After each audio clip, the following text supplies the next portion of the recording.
Hello， 大家好，我是塔塔。腌嫩姜的季节又来了，每年5月到6月之间是嫩姜最好吃的时候。今天就来跟大家分享这道超级简单又非常好吃的日式腌嫩姜，保证比外面做的还要好吃哦。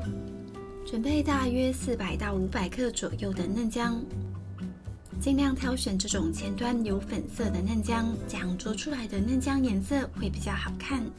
把前端粉色的区块先切除掉，这部分呢，等一下会再利用。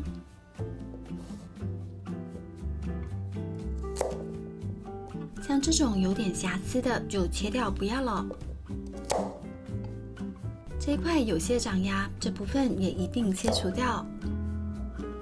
嫩姜的表面用小刀慢慢的把皮削干净，像这些都要削掉。腌这种嫩姜片建议要挑选细嫩一点的，这样做出来的口感才会嫩，才会好吃。嫩姜前后端切口的地方，我也会切除掉一部分，整理成这样干干净净的，等一下就可以来切片。你可以用切片器来切，也可以用刀子慢慢的切成薄片。有道具的话就可以切得更快一些，没有的话用刀子顺便练一下刀工也是不错的。切到最后把姜平放着，很容易就可以切出薄片了。我这边切完的姜片大概是300克，你也可以准备500克来腌。旁边先起一锅水，准备来烫姜片。水里加入2小撮盐，大概水喝起来咸咸的就可以了。等水滚了之后，把姜片放进来汆烫。汆烫的时间大约是1到2分钟，喜欢脆口一点的，大概烫1分钟就可以了。好了，时间到，赶紧的把姜片捞起来，沥干放凉。拿起来之后，像这样拨一拨，摊开来散热。接着准备腌嫩姜用的醋，你可以用任何喜欢的醋来腌。我自己喜欢的比例通常会用米醋搭配一些水果醋，有加水果醋的话，做出来的腌嫩姜真的很好吃。米醋的部分我大概放了180cc， 水果醋的部分我放了60cc， 糖的部分可以用白糖，这样做出来的腌嫩姜颜色才会比较白，看到粉嫩的颜色。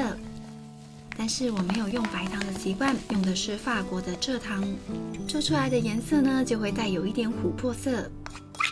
我们在一个小锅子里把糖跟盐放进来，然后再把刚刚的醋统统的放进来，开中火加热，搅拌一下，让糖溶解，慢慢的把醋煮滚。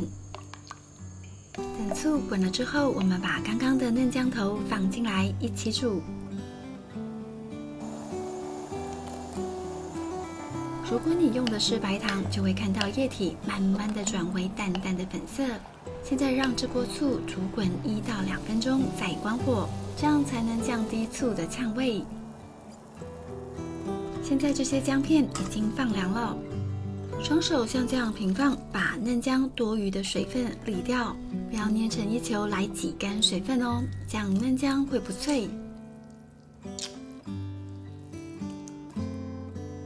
趁这个糖醋水煮好热热的时候，赶紧的倒到嫩姜片里面，拌一下，让嫩姜都泡到醋。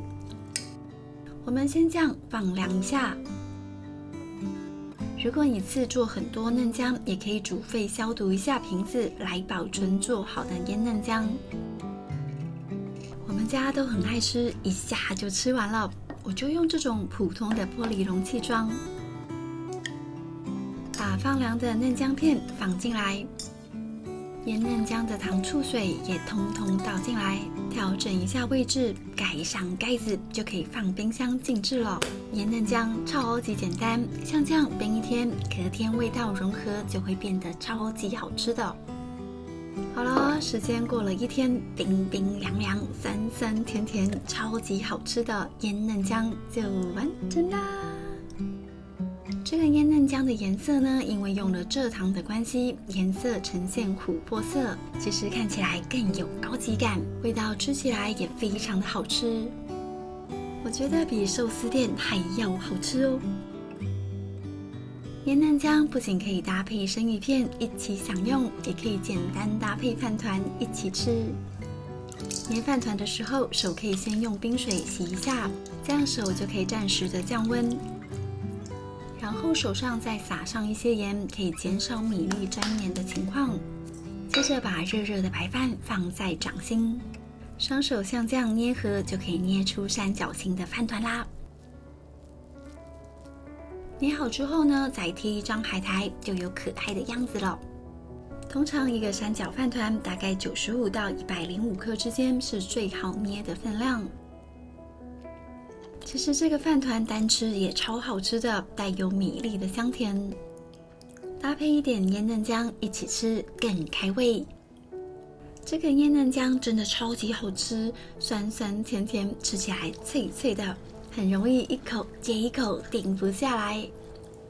好啦，今天的影片就到这里，喜欢我的分享记得帮我点赞跟订阅，还要开启小铃铛哦。那我们下次再见，拜拜。